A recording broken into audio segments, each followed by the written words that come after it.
C'est encore possible, la grâce est disponible,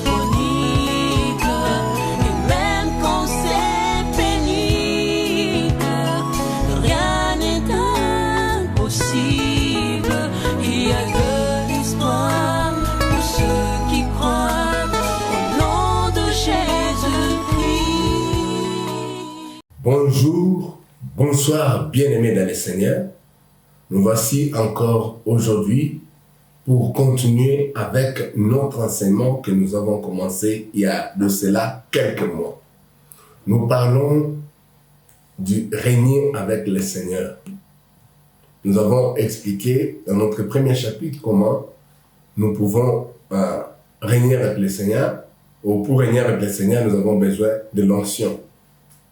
Nous sommes maintenant au deuxième chapitre où nous parlons de la vision. Et dans ce deuxième chapitre, nous sommes à la 9e partie de la vision.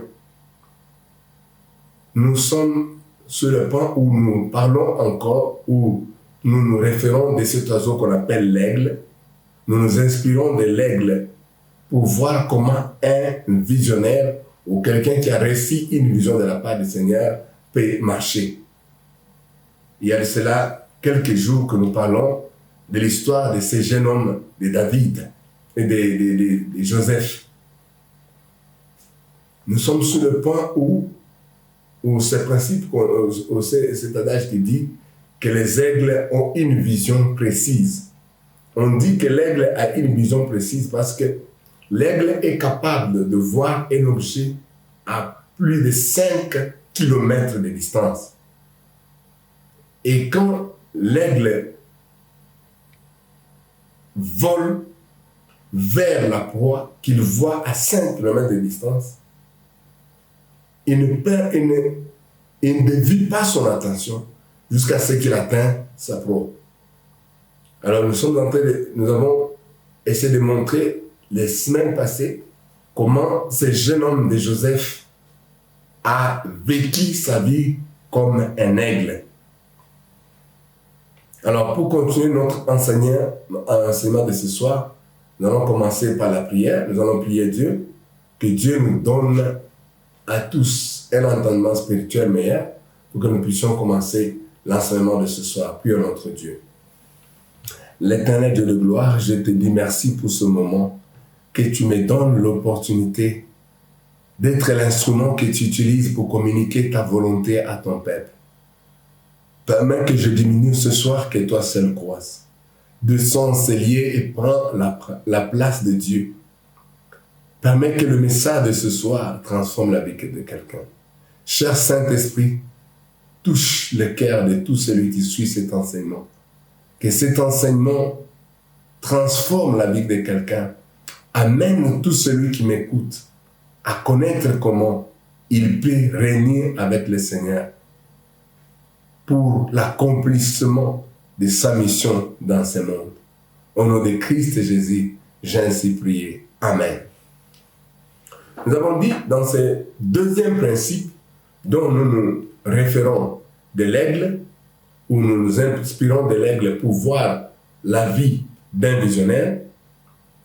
Donc, nous avons dit, il faut avoir une vision et rester concentré, peu importe ce que peut être les obstacles, et vous réussirez.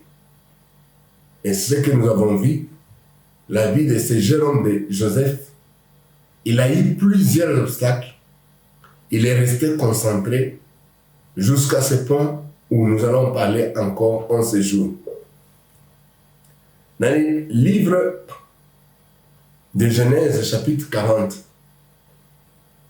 nous avons vu comment est-ce que Joseph, pendant qu'il était en prison, il a essayé d'interpréter les songes qu'avaient vu les chansons et les panetiers. Les panetiers et les chansons qui étaient des serviteurs du roi ou de Pharaon, ils étaient en prison avec Joseph. Joseph les a aidés à interpréter leurs songes. Et quand Joseph a interprété les songes de les chansons, après que les chansons aient raconté son songe à Joseph, Joseph lui dit, en 3 jours, et Pharaon relevera ta tête et te rétablira dans ta charge. Tu mettras la coupe dans la main de Pharaon, comme tu en avais l'habitude lorsque tu étais son échasson. Et quand Joseph finit d'interpréter les songes des chansons, il lui a présenté la requête. Parce qu'il a vu que son collègue ou son ami qui était avec en prison, il va bientôt entrer dans son règne, où il va être rétabli dans ses responsabilités. Et connaissant que les chansons, c'est quelqu'un qui voit le roi tous les jours. C'est lui qui lui sert à boire. Joseph a profité pour lui donner sa demande. Au verset 14, la Bible dit, « Mais souviens-toi de moi quand tu seras heureux et montre, je te prie, de la bonté à mon égard. Parle à ma faveur au Pharaon et fais-moi sortir de cette maison. » Nous avons dit la fois passée que malgré Joseph consolait les autres, lui-même avait un souci en lui. Il avait un problème. Son souci, c'était de partir de cette maison, de la prison. C'est pour après avoir interprété les songes de les chansons, il a présenté sa requête à les chansons. Il lui a dit, souviens-toi de moi. Ne me laisse pas, parle quelque chose au roi pendant que tu parles. Parce que tu seras rétabli dans tes responsabilités. Tu verras encore le roi tous les jours. Souviens-toi de moi. Aide-moi à partir de ces lieux. Au verset 15, il dit, car j'ai été enlevé du pays des Hébreux. Et ici même, je n'ai rien fait pour être mis en prison. Et ce que Joseph dit à les chansons, dans 3 jours exactement, les chansons étaient libérées et il était rétabli dans ses fonctions. Les panetiers étaient décapités, comme Joseph leur avait dit. Mais la Bible dit, au verset 23, le chef des chansons ne pensa plus à Joseph, il l'oublia. Le chef des chansons ne pensa plus à Joseph, il l'oublia. Tu peux te retrouver dans une situation où les gens que tu as aidés hier, les gens pour qui tu as prié, les gens pour qui tu as été un père, un frère, une sœur, une mère, les gens que tu as aidés au point que tu pouvais même passer des nuits blanches, rester affamé pour le voir et manger quelque chose. Et ce sont ces gens-là qui sont aujourd'hui les grands dignités et ils t'ont oublié. Mon frère, ma sœur, ce soir je te dis, rien ne peut arriver dans ta vie si Dieu ne l'a pas permis. Reste attaché à Dieu. Les hommes peuvent t'oublier, mais Dieu ne peut pas t'oublier. Si Dieu permet qu'il t'oublie, il y a une raison. Si Dieu permet qu'il t'oublie, il y a une raison. C'est dans des moments comme ceci que des fois les visionnaires remettent en question même les visions qu'ils ont reçues de l'Éternel. C'est des moments, des épreuves difficiles que Jean-Baptiste a envoyé ses disciples demander à Jésus, est-il celui qu'on attendait ou il y a un autre? Pourquoi? Parce qu'il s'est retrouvé dans ce qu'il ne s'attendait jamais à se retrouver. Et il pensait que si on se retrouvait dans ceci, le Seigneur Jésus-Christ pouvait venir les libérer. Mais il n'a pas eu cette libération. Il a remis en question toute la mission qu'il a accomplie durant sa vie. Cet homme, pour qui le Seigneur Jésus-Christ a témoigné, il dit, de tous ceux qui sont nés des femmes, il n'y a personne qui soit plus grand que Jean-Baptiste. Mais le plus petit dans le royaume des cieux est plus grand que Jean-Baptiste. Jean-Baptiste s'est retrouvé en train de questionner si c'était celui qu'on attendait ou si c'est celui qui devait venir.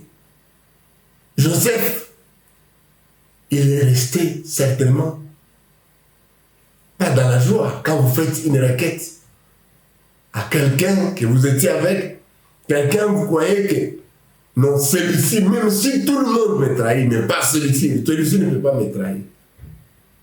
Même si tout le monde m'abandonne, pas celui-ci qui connaît la douleur de la prison, celui avec qui j'étais en prison nuit et jour. Je pouvais le consoler. Quand il était dans les soucis, je pouvais remonter sa morale. Non, Joseph était sûr que non. Il pouvait peut-être commencer à dire au revoir à d'autres prisonniers que moi je pense dans une semaine je vais vous laisser, ou dans 3 jours je vais vous laisser. Mais les chansons est parti. La Bible ne nous dit pas combien d'années il est parti. Il a oublié Joseph. Mais la Bible dit seulement il oublia. Cela veut dire qu'il est resté encore longtemps. Sans issue, sans moyen, est-ce que je sortirai un jour de cette prison? Nous avons dit, la fois passée, vous pouvez vous retrouver en prison, la prison ne peut pas emprisonner la vision qui vient de Dieu. Quand vous avez la vision qui vient de Dieu, la prison ne sera pas une limite. Les blocages que les gens peuvent mettre sur votre chemin ne vont pas vous bloquer. Au moment opportun, toutes ces barrières vont exploser. Donc le temps de Dieu est le meilleur. Dans tout ce que nous traversons, rappelons-nous une chose, que le temps de Dieu est le meilleur. On ne nous a pas dit combien d'années Joseph est resté encore en prison. Mais au chapitre 41, la Bible dit que le roi haït les songes. Et quand le roi haït les songes, le verset 8 du chapitre 41 nous dit, le matin, Pharaon eut l'esprit agité. Et il fit appeler tous les magiciens et tous les sages de l'Égypte. Il fit appeler tous les magiciens et tous les sages de l'Égypte. Quand c'est le temps de Dieu, Dieu fera que les grands qui détiennent la clé de ton élévation aient les esprits agités. Dieu permettra qu'il y ait des problèmes. Il n'y a que toi qui as la clé. Il n'y a que toi qui as la solution. Le roi s'est réveillé l'esprit agité. Il a fait appel aux magiciens. Il a fait appel aux sages de son royaume. Tous les magiciens, tous les sages de l'Égypte sont venus. Et la Bible dit, il leur raconta ses songes. Mais personne ne put les expliquer à Pharaon. Il appelait tous les magiciens, il appelait tous les sages de l'Égypte. Il les a raconté les songes. Mais personne ne peut les expliquer à Pharaon. Il y a des choses, il n'y a que toi qui as la solution, mon frère, ma soeur. Ne te décourage pas. Ne te méprise pas. Il y a des choses pour lesquelles toi tu es dans ce monde. Tu n'es pas un hasard. Et quand on t'ignore, il n'y aura pas de solution. Quand on te néglige, il n'y aura pas de réponse. Il n'y a que toi qui as la solution. Pour que tu sois au temps convenable, au temps de Dieu, reste attaché à Dieu. Si Joseph est resté en prison dans la distraction, Dieu n'allait pas créer les temps et les circonstances. C'est pourquoi la Bible dit qu'il est le maître de temps et des circonstances. Les chansons l'a oublié, il a dit ça c'est un petit, c'est un rien, un esclave, je ne peux même pas penser de lui. Je ne peux même pas me rappeler d'un esclave. Mais le maître de temps et de circonstances, le maître de temps et de circonstances, il a créé le temps, il a créé les circonstances pour que Joseph parte de la prison. Mon frère et ma soeur, si tu restes attaché de tout ton cœur au Seigneur, il ne t'abandonnera jamais. Il n'a jamais échoué. Ce n'est pas avec ton problème qu'il va commencer à échouer. Reste fidèle à Dieu, reste fidèle à Dieu en public. Reste attaché à Dieu. Aie une vie de prière, de la méditation de la parole pour augmenter la foi et reste attaché à Dieu. Le temps de Dieu, le Dieu seul va s'élever. Et les portes de la prison, les portes des blocages vont exploser. Pharaon a eu un songe et personne ne pouvait interpréter. Les chansons ont compris que, j'ai oublié un grand homme. Ce jour-là, il a compris que c'était un grand homme qui est en prison. Parce qu'il s'est retrouvé devant une situation que personne, ni les magiciens, ni les sages de l'Égypte ne pouvaient répondre. Il s'est rappelé qu'il y a quelqu'un qui est en prison. Mon frère, ma soeur, pendant que tu te trouves dans les moments difficiles, utilise ton don. Un jour, ton don parlera pour toi. Utilise ta connaissance. Un jour, cette connaissance parlera pour toi. Si tu as les opportunités d'étudier, étudie. Ne reste pas seulement à attendre la solution, sans te préparer à ce que tu vois de grandeur. Les opportunités, Dieu te les créera. Les circonstances, Dieu te les donnera. Mais seras-tu à mesure de transformer ces opportunités en succès? Si tu n'es pas préparé, prépare-toi. Pendant que tu es dans la douleur, pendant que tu es dans la souffrance, fais quelque chose. En fonction de ce que tu veux devenir. Si c'est étudier, étudie. Prépare-toi sur le plan spirituel et prépare-toi sur le plan professionnel.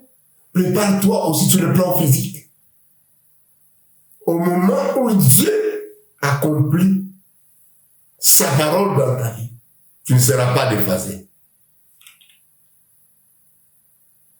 Les chansons disent alors au pharaon. Alors le chef des chansons prit la parole et dit à Pharaon, je vais rappeler aujourd'hui les souvenirs de ma faute. Pharaon s'était irrité contre ses serviteurs et il m'a fait mettre en prison. Dans la maison du chef de garde, moi et le chef des panetiers, nous eûmes l'un et l'autre un songe dans une même nuit. Et chacun de nous récit une explication en rapport avec ce qu'il avait eu comme songe. Mon frère, ma soeur, si Dieu te garde là où tu es, il sait pourquoi. Si Dieu avait permis à les chansons de se rappeler de Joseph, et qu'on ait libéré Joseph avant ce jour ici, je ne pense pas que Joseph resterait en Égypte. Je ne pense pas qu'il resterait en Égypte. Parce que même quand il disait les chansons, même chez les Hébreux, on m'a kidnappé pour m'amener ici. Donc, dans ses pensées, ça veut dire que si on l'a libéré, il allait vite rentrer chez son père. Et comment allait-il avoir cette élévation? Mais Dieu a compris que non. Joseph, toi, reste encore dans le froid. Reste encore là. J'ai une mission avec toi. Donc là où tu es, Dieu a une mission avec toi. Ne t'inquiète pas. Même si les gens t'ignorent, mais Dieu te connaît. Les prières que tu fais dans les secrets, Dieu connaît. Le temps que tu médites, tu passes pour méditer la parole. Le temps que tu passes pour prier pour les autres. L'amour que tu montres aux autres avec le pain que Dieu t'a donné. Dieu les connaît. Même si tout le monde t'oublie, ne commets pas l'erreur d'être oublié par Dieu. Et l'unique chose qui peut faire que Dieu t'oublie, c'est quand tu t'écartes de la parole de Dieu. Mais si tu restes attaché à la parole, si tu restes attaché à la vigne qui est notre Seigneur Jésus, si tu restes ces branches qui portent les fruits, ces branches qui plaisent à l'arbre, Dieu ne va pas t'oublier. Au moment opportun, il créera les circonstances de ton élévation. Et il dit, il y a là avec nous un jeune hébreu, esclave du chef de garde. Nous lui racontâmes nos songes et nous donnons l'explication. Il appelle bien un jeune hébreu, esclave. C'est pourquoi quand il est sorti de la prison, il dit, je vais parler de l'esclave à Pharaon. Mais quelle grâce que cet esclave peut avoir, qu'on parle d'un esclave à Pharaon. Je ne peux pas parler d'un esclave à Pharaon. Mais ce jour-là, l'esclave, Dieu a permis les temps et les circonstances qui ont poussé les chansons de parler de l'esclave à Pharaon. Le temps de Dieu est le meilleur. Quand c'est le temps de Dieu, tu n'as pas de force, tu n'as pas d'effort à faire, mais toute chose va s'accomplir sans aucune difficulté. Et quand on raconta cela à Pharaon, on a mené Joseph chez Pharaon. Et le Pharaon fit appeler Joseph, on le fit sortir en acte de la prison. Et quand Pharaon vit Joseph, Pharaon dit à Joseph, j'ai eu un songe, personne ne peut expliquer. Ça c'est le verset 15. Et j'ai appris que tu expliques un songe après l'avoir entendu. Joseph, humble qu'il était, Dieu l'a formé à être humble dans la prison, dans la douleur, dans les difficultés. Et Joseph répondit à Pharaon en disant, ce n'est pas moi, c'est Dieu qui donnera une réponse favorable à Pharaon. Aujourd'hui, homme de Dieu, apprenons à être humble. Apprenons à retourner Dieu dans sa place. À donner Dieu les sièges, que nous soyons à ses pieds. Il va encore nous élever. Quand Dieu agit, tournons la gloire vers Dieu, non vers nous. Aujourd'hui, quand Dieu t'a utilisé pour guérir, pour accomplir un miracle, c'est maintenant que tu vas voir que c'est l'homme qui prend la place de Dieu. Et c'est ce qui précède la chute de plusieurs hommes de Dieu. Vous allez vous poser la question, mais cet homme, Dieu l'a utilisé, mais il a marché avec Dieu. Le piège que l'ennemi place souvent devant les serviteurs de Dieu, c'est que quand Dieu utilise puissamment, Dieu t'élève, tu oublies que c'est Dieu qui t'a élevé. Tu penses que tu es devenu l'ami de Dieu, tu es devenu l'assistant de Dieu. Mais aussi longtemps que tu retourneras Dieu dans ton siège, toi à ses pieds, tu continueras le règne avec le Seigneur. Mais si tu veux prendre la place de Dieu, la Bible dit que notre Dieu, il est jaloux. Il n'accepte pas de partager sa gloire avec l'homme. Si tu veux prendre sa place, il va t'abaisser.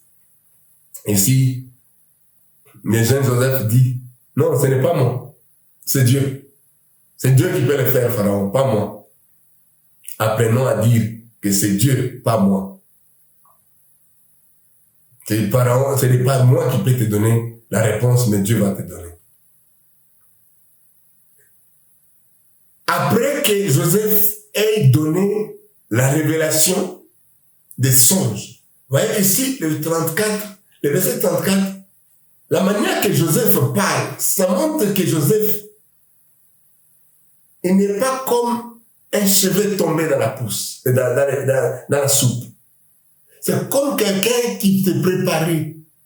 Quelqu'un qui s'attendait à la grandeur, il s'est préparé à cette grandeur. Parce que Après avoir donné les songes, il pouvait s'arrêter là.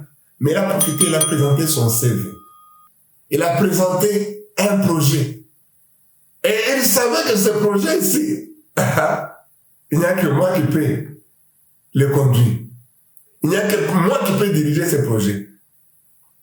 Joseph dit au verset 34 que Pharaon établisse des commissaires sur le pays pour lever 1/5 des récoltes de l'Égypte pendant les 7 années d'abondance. Qu'il rassemble tous les produits de ces bonnes années qui vont venir.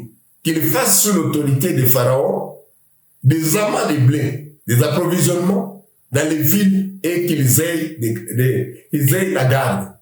Ces provisions seront en réserve pour le pays pour les 7 années de famine qui arriveront dans le pays d'Égypte, afin que le pays ne soit pas consumé par la famine. C'est comme Joseph se préparait déjà.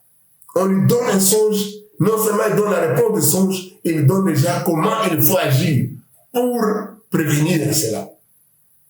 Ces paroles purent à Pharaon et à tous ses serviteurs. Et Pharaon dit à ses serviteurs, trouverions-nous un homme comme celui-ci, ayant en lui l'Esprit de Dieu? Pharaon a eu la révélation. Il a compris que malgré il avait les magiciens, il avait les sages. Ces magiciens-là, ces sages-là, ils n'avaient pas l'Esprit de Dieu. C'est pourquoi il dit, trouverions-nous un homme comme celui-ci, ayant en lui l'Esprit de Dieu? Et Pharaon dit à Joseph, puisque Dieu t'a fait connaître toutes ces choses, et il n'y a personne qui soit aussi intelligent et aussi sage que toi. Je t'établis sur ma maison et sur tout mon peuple. Et tout mon peuple obéira à tes ordres. Le trône seul me lèvera au-dessus de toi. Pharaon dit à Joseph, vois, je te donne les commandements de tous les pays d'Égypte. Prépare-toi. Ne sois pas écrasé par la souffrance. Prépare-toi. Si tu attends l'élévation, si c'est étudier, étudie. Ne t'arrête pas jusqu'à ce que l'élévation arrive. Si c'est la prière, ne t'arrête pas. Dieu veut que tu aies une vie de prière encore plus élevée, qui va te soutenir dans ton élévation. Il y a d'autres dimensions d'élévation qui ont besoin d'un grand dépôt de la prière. Quand Dieu a gardé Joseph en prison, c'était pour son bien. Joseph a appris à réfléchir, a appris à faire des projets instantanément. Il a montré que c'est quelqu'un qui s'attendait à la grandeur. Il lui donne la révélation, il lui donne la solution, la proposition ou le projet, comment prévenir à cela. Et il a eu l'emploi. Mais toi, tu plais. Tu veux la grandeur, comment tu prépares la grandeur? Dans les plaies ou dans la prière? Dans les divagations, monter, descendre dans les rues, ou étudier? Étudie! Lis des livres. J'ai un bon frère qui n'est pas un juriste. Quand il s'est retrouvé dans les problèmes, il a lu beaucoup de livres. Aujourd'hui, quand il parle avec toi, tu auras l'impression il a fait le droit. Il est même docteur en droit. Il connaît beaucoup en droit. Et aujourd'hui, il aide même beaucoup d'autres personnes. Et il dit même d'autres choses que les avocats ne connaissent pas. Tu peux te former. Même si tu n'as pas les moyens d'aller à l'école, tu peux te former. Quand Dieu ouvrira la porte de l'opportunité, tu vas transformer cette opportunité en oasis. Que Dieu t'aide à ne pas rester dans les plaies, mais à te préparer à la grandeur que Dieu va bientôt te donner. Comme Joseph reste figé sous la proie. Comme l'aigle reste concentré, que je vais jusqu'à ce que tu touches à la proie, reste concentré. Comme l'aigle, il ne dévie pas son attention jusqu'à ce qu'il touche sa proie. Quelle est ta proie? La proie, c'est ta vision. alors ne dévie pas ton attention. Pendant que tu ne dévies pas ton attention, prépare-toi. Si c'est étudier, étudie. Si c'est prier, prie. Ne reste pas toutes les journées, tu montes, tu descends, tu connais toutes les avenues de ton quartier. Tu connais qui a mangé quoi aujourd'hui. Tu es devenu comme le chef du quartier de rien. Tu connais à quelle heure tel dort. Tu connais à quelle heure tel sort. C'est ça ton travail. Tu montes et tu descends et tu plains que Dieu puisse t'aider. Comment Dieu va t'aider? Dieu peut créer les temps et les circonstances. C'est pas les circonstances parce que tu n'es pas préparé à cela. Si tu t'attends à la grandeur, prépare-toi à la grandeur. Tant sur le plan spirituel, sur le plan professionnel, sur le plan physique. Que Dieu bénisse la parole de ce soir. Nous allons prier. Nous vous prions de continuer à suivre la 10e partie. Et nous allons continuer à voir les principes qu'un visionnaire peut avoir. Que nous tirerons toujours encore sur la vie de l'aigle. Les principes que les visionnaires peuvent avoir pendant qu'il marche dans l'accomplissement de sa vision. Nous allons prier notre Dieu. L'éternel Dieu de gloire, je bénis ton nom pour ce moment que tu as permis que nous puissions parler de ta part. Permets, Seigneur, ô l'éternel Dieu de gloire, que cette parole transforme la vie de quelqu'un. Cher Saint-Esprit, enseigne à mon frère, à ma sœur, au-delà de ce que nous avons dit ce soir, et convainc-les de ce qui est juste devant les yeux de Dieu. Rokoshia sempre do boshi perekenia. Rekia soposhi et sempre rekenia batia. Ô cher Saint-Esprit, continue à convaincre ce cœur. Continue à convaincre ce cœur. Que ce message révolutionne la vie de mon frère qui était dans la distraction. La vie de ma sœur qui était dans la distraction. Que se relève. Pour la gloire du nom de Dieu. Au nom de Christ Jésus, j'ai ainsi prié. Amen. Nous allons prier avec toi, qui ne connaît pas encore le Seigneur Jésus-Christ, ou qui n'a pas encore accepté le Seigneur Jésus-Christ comme Seigneur et Sauveur. Tout ce que nous allons dire ce soir, tu vas pleinement en profiter si tu fais les premiers pas en acceptant Jésus, parce que le Seigneur Jésus-Christ qui accomplit tout ce que nous allons dire ce soir. Alors pour qu'il le fasse pour toi, commence par l'accepter comme Seigneur et Sauveur de ta vie. Accepte de donner la direction de ta vie entre ses saintes mains. Et tu vivras la gloire de Dieu. Prions notre Dieu. Toi qui n'as pas encore reçu le Seigneur Jésus comme Seigneur Sauveur, répète cette prière après moi. Merci Seigneur Jésus. Merci parce que tu es mort sur la croix pour mes péchés. J'accepte en ce jour que je suis pécheur. Et j'accepte de me détourner de mes péchés. Viens dans ma vie. Entre dans ma vie. Siège dans mon cœur. Siège dans ma vie. Prends le contrôle de ma vie. Que dès ce jour, que je sois dirigé par toi seul. Je te donne ma vie, Seigneur Jésus. Dirige-moi dans ta parole. Que ta parole soit mon monde de vie. Je me détourne de mon péché. Pardonne-moi de tous mes péchés. Au nom de Christ Jésus, j'ai ainsi prié. Amen. Que Dieu te bénisse. Partout où tu te trouves dans le monde entier. Si tu veux bien, tu peux nous écrire.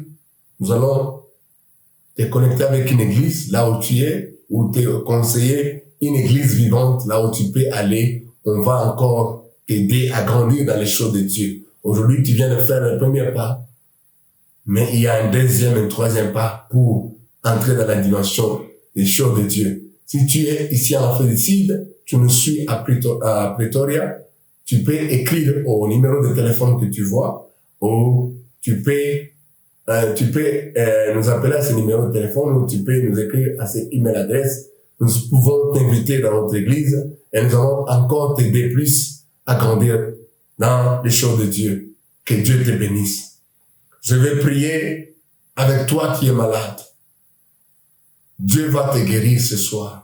Même si tu étais à l'hôpital, on t'a dit, cette maladie, il n'y a pas une solution. Je t'informe, mon frère, je t'informe, ma sœur, il y a une solution en Jésus-Christ. La Bible dit, par ses morsures, nous sommes guéris. Il n'y a pas une maladie que notre Seigneur Jésus-Christ ne peut pas guérir. Parce que ce n'est pas moi qui guéris, c'est Jésus qui guérit. Là où tu es, il est avec toi. Parce que notre Dieu, il est omniprésent. Parce qu'il est avec toi maintenant, là où tu es. Maintenant, aie la foi de voir cette guérison s'accomplir dans ta vie maintenant. Quel que soit le nombre d'années que tu as porté cette maladie, je t'assure qu'aujourd'hui, Dieu va te guérir. Touche là où tu te sens mal. Prions notre Seigneur. Mon Seigneur et mon Dieu, je viens ce soir pour prier pour mon frère, prier pour ma soeur. Ta parole déclare que par tes morsures, nous sommes guéris. Tu as transporté nos douleurs. Tu as transporté nos maladies. Je te prie ce soir, transporte les maladies de mon frère. Transporte les maladies de ma soeur. Qu'ils reçoivent maintenant une guérison instantanée au nom de Jésus. Je te déclare guéri. Oh, je déclare la guérison divine dans ton corps.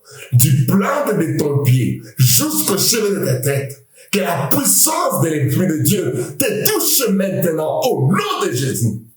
Sois guéri, Koroboshia Santorobokonea, Rokobobekia Poshie Santekenea.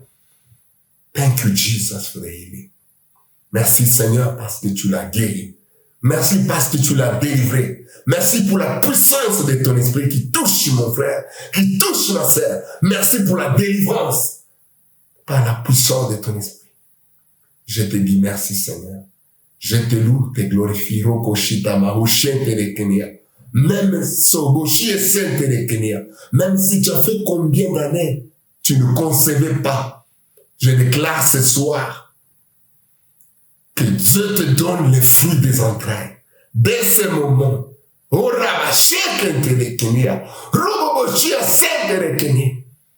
je déclare que l'année prochaine, à la même époque, tu auras un enfant entre tes mains.